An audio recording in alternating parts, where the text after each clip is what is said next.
Welcome to the Cell Guru Show. And multiple fan formats, multiple fan clubs will be very happy with today's show. I'll tell you why.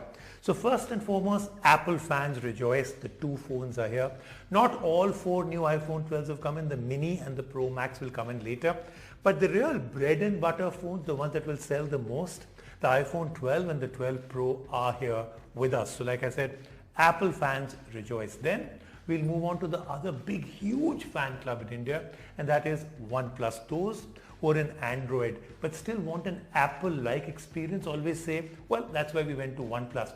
Today we'll find out a little bit more about the OnePlus 8T, which we've just reviewed last week, and then we'll move on to actually finding out the business and brand strategy, because a lot of people are saying OnePlus is completely changing color. It's completely and totally a new company.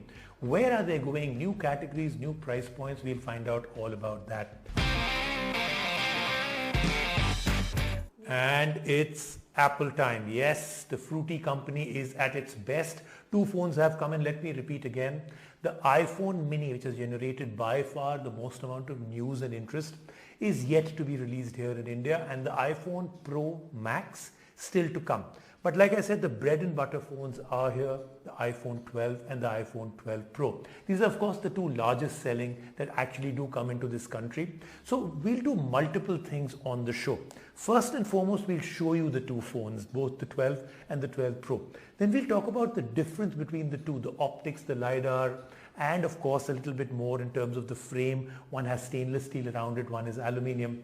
But the difference between the two is not really that much. In fact, even in terms of optics and pictures, which I was able to take just off the cuff, I didn't see a huge difference between the two. But there is a big price difference between the two also.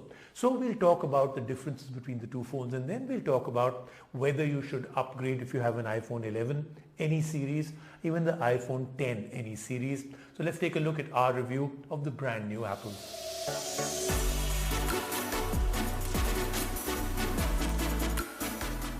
The 2020 lineup of iPhones takes a big leap forward in specs while leaning into the past for design. The visual identity takes inspiration from not just the iPad Pro but also the iPhone 5, one of the most popular iPhones ever. Meanwhile, the specs and capabilities have obviously got an upgrade as well. However, aesthetics apart, is the 12 series a big enough upgrade to not just match but also build on the success of the iPhone 11? Let's find out in our review. First, let's take a look at the iPhone 12 Pro. Sure, the design takes cues from the classic iPhone 5, but there is a lot more that has changed here. The most obvious is of course the new Pacific blue shade that looks particularly sophisticated. We also noticed that the screen is now just a bit larger at 6.1 inches compared to 5.8 inches on the iPhone 11 Pro. The bezels, however, are smaller all around, which means that the phone is significantly better. The screen looks great with excellent contrast levels and now goes even brighter for outdoor use. The stainless steel band running all around the phone is yet another differentiating factor, and despite being a fingerprint magnet, it further elevates the look and feel of the phone. Apple claims that the new phones are more durable thanks to the new ceramic shield. The iPhone 12 Pro delivers everything you expect from a luxury smartphone, at least as far as design is concerned. But the design is just one part of the equation. One of the headline features here is 5G support on the entire iPhone 12 series. At least for now, in India, 5G isn't on the immediate horizon, but it ensures that your phone is future-proof. Which brings us to the next big aspect. The iPhone 12 Pro is powered by the latest A14 Bionic chipset paired with 6 GB of RAM. This processor is so far ahead of equivalent hardware on Android that your phone will be relevant and powerful enough even years down the line. An important point to consider if you plan to hold on to your phone for a few years. Over to the camera system, the iPhone 12 Pro predictably ships with 3 lenses. The primary 12MP shooter is just a bit brighter than before, while the ultra-wide 12MP camera gets night mode support, and of course there is a 12MP telephoto lens as well. The image quality is fantastic and improves marginally on all fronts from the 11 series. The real magic, however, happens when the lights go down. Like we mentioned earlier, you can now use night mode on all three lenses, which when paired with the improved sensors and lenses delivers incredible low light shots. Additionally, a LiDAR sensor that uses a laser to focus better in low light ensures that you get a rock solid in focus shot every single time. That new sensor also enables a wide range of augmented reality applications. On the video side of things, the iPhone 12 Pro can shoot Dolby Vision HDR videos. Dolby Vision videos capture both darker and brighter areas much better and create a more accurate representation of a scene. You will, however, need a compatible TV to be able to accurately view this content on a large screen. You might think that all those features would be a massive battery drain, but we had no trouble getting one full day of use out of the iPhone 12 Pro. You think that's it? No. The iPhone 12 Pro, and for that matter the entire 12 series, has one more new feature. While wireless charging has been a staple of iPhones for a while now, Apple's new MagSafe system integrates magnets into the phone and lets you use a wireless charger that seamlessly attaches to your phone. Additionally, it enables an ecosystem of accessories like a wallet that can easily snap onto the back of your phone using magnets. Magic! The iPhone 12 Pro is priced starting at 1,19,900 rupees in India and makes for a good upgrade for anyone using an iPhone 10 or older model. The iPhone 11 Pro users, however, could wait it out another year. Of course, if you're new to the iPhone ecosystem, the iPhone 12 Pro offers incredible value and longevity for your money. But what if you want to spend a little less? Well, the iPhone 12 delivers almost the exact same experience as the iPhone 12 Pro at a significantly lower price. The phone has the same screen size and almost identical build, the same processor, the same primary camera, ultra-wide camera, and even MagSafe. In fact, it would be quicker to count what it does not have, and that is the telephoto lens and a LiDAR sensor. The lacking additional lens means that the phone uses software cropping for zoomed-in shots and the quality is noticeably worse than the 12 Pro. Meanwhile, the missing LiDAR sensor means that low-light focusing isn't as fast or accurate as on the 12 Pro. Finally, the 12 cannot shoot Dolby Vision video at 60 frames per second and settles for 30 instead, which isn't a huge loss unless you're an ardent video creator, in which case you'd probably opt for the Pro model anyway. Additionally, the iPhone 12 swaps the shiny stainless steel back from the 12 Pro for a brushed aluminium band as well as a wide range of colors. Some might not find that as much of a downgrade. Overall, priced starting 79,900 rupees, the iPhone 12 makes a few trade-offs, none of which are deal breakers, to bring most of the Pro experience to a budget price point. Which one should you opt for? The iPhone 12 offers exceptional bang for the buck and should be the iPhone of choice for most users. However, if you want the best that Apple offers and money is no object, the added telephoto lens, LiDAR sensor, and of course the exclusive Pacific Blue shade are good enough incentives to splurge a bit on yourself.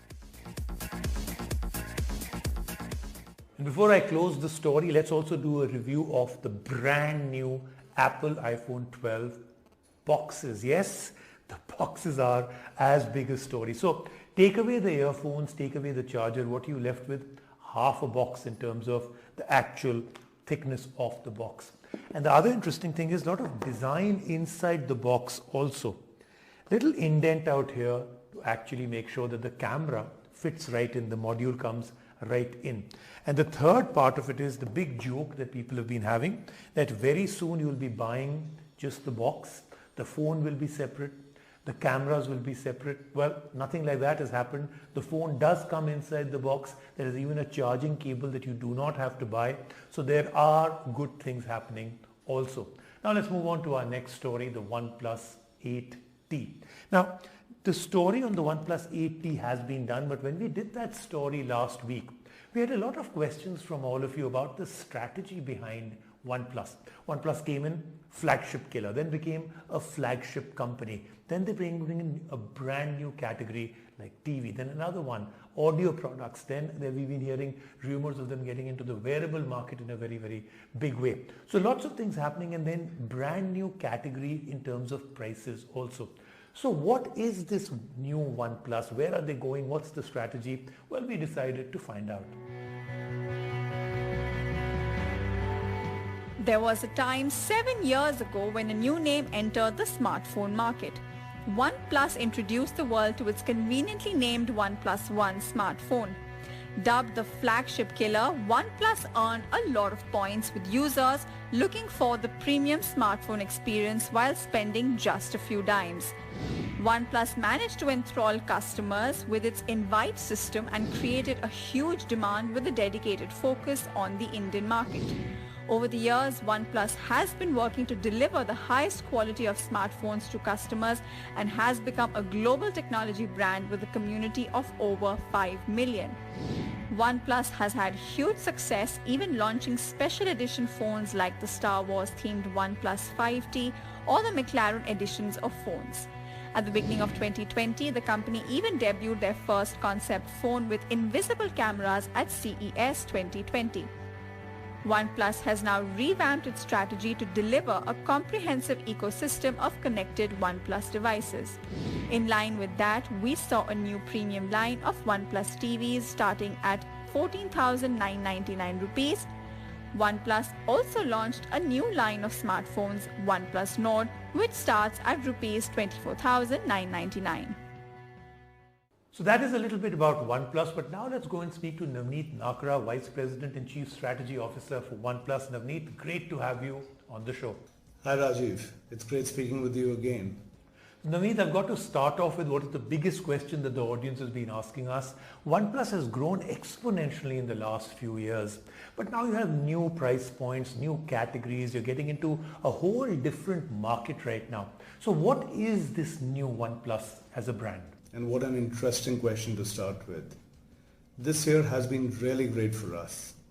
As you know, we announced our revamped strategy a couple of months ago, and with this, our focus is on creating a premium, accessible, connected ecosystem for our users, which allows us to offer a superior technology experience to more and more users across varying price points.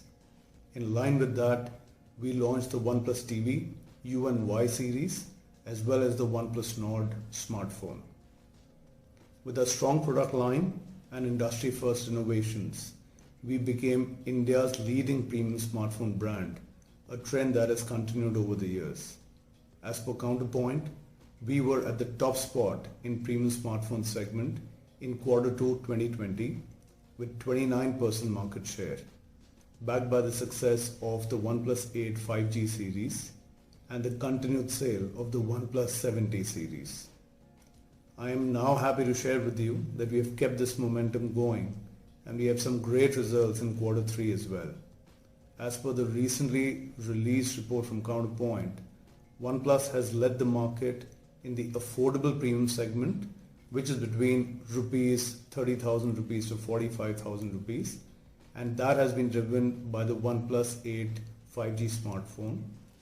OnePlus Nord is now the #1 selling smartphone in the upper mid-tier smartphone category, which is between 20 to 30,000 rupees. Looking at these figures, Rajiv, I would say that our revamped business strategy is well received by our audience, and we look forward to launching more products at different price points. So Navneet, one of the big questions that come up is how much more are you going to grow in India? What are your expansion plans in India? How much more employment will you actually generate for India, Indians and the people here? We began our commitment to the Make in India initiative in February 2018, and since then we have been manufacturing our devices in India. To further strengthen our India-focused initiatives, we launched our R&D center in Hyderabad last year and invested an amount of rupees 1,000 crores for a period of 3 years towards establishing the center as a global R&D base for the brand, particularly for the software development front, with contribution towards global markets including Europe and North America. In addition to this, we have committed a sum of rupees 100 crores to accelerate deeper market penetration and take the premium OnePlus experience beyond metro cities and expand our reach through new online and offline retail partnerships. On the employment front, Rajiv, OnePlus will successfully generate over 25,000 jobs locally, both direct and indirect in nature. Our R&D center currently has over 300 employees, and we also recently hired 70 plus graduates from top universities like the IITs and NITs across India through our campus placement efforts. We will continue to work in this direction and foster local talent for long-term growth. All right, great, Navneet. Now, Navneet, let's talk about these new categories. I mean, look at where all you're in. You already were in phones, but now you're bringing in more phones. You're also going into other categories, TVs, audio and everything else. Eventually, can we expect OnePlus to have a complete portfolio across all categories? Let's just call it maybe a OnePlus ecosystem. As you know, Rajiv, we began a journey towards building a connected OnePlus ecosystem with the launch of our OnePlus TV Q1 series in 2019, and have continued to work towards providing meaningful innovations for a connected future ever since. Our long-term goal as a global technology company is to unlock the full potential of technology and to provide seamless integration of the 4 connected zones in a person's daily life.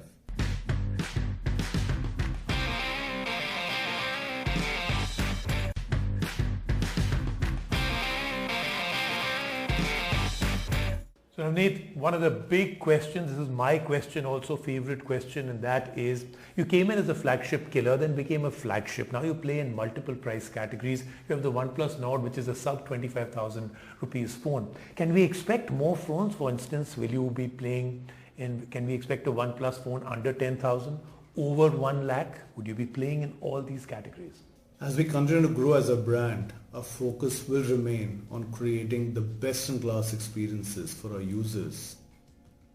Our vision is to create an accessible ecosystem and deliver our premium experience across products and price ranges. And Rajiv, we continue to work on numerous projects to cater the ever-evolving OnePlus community and serve our new users.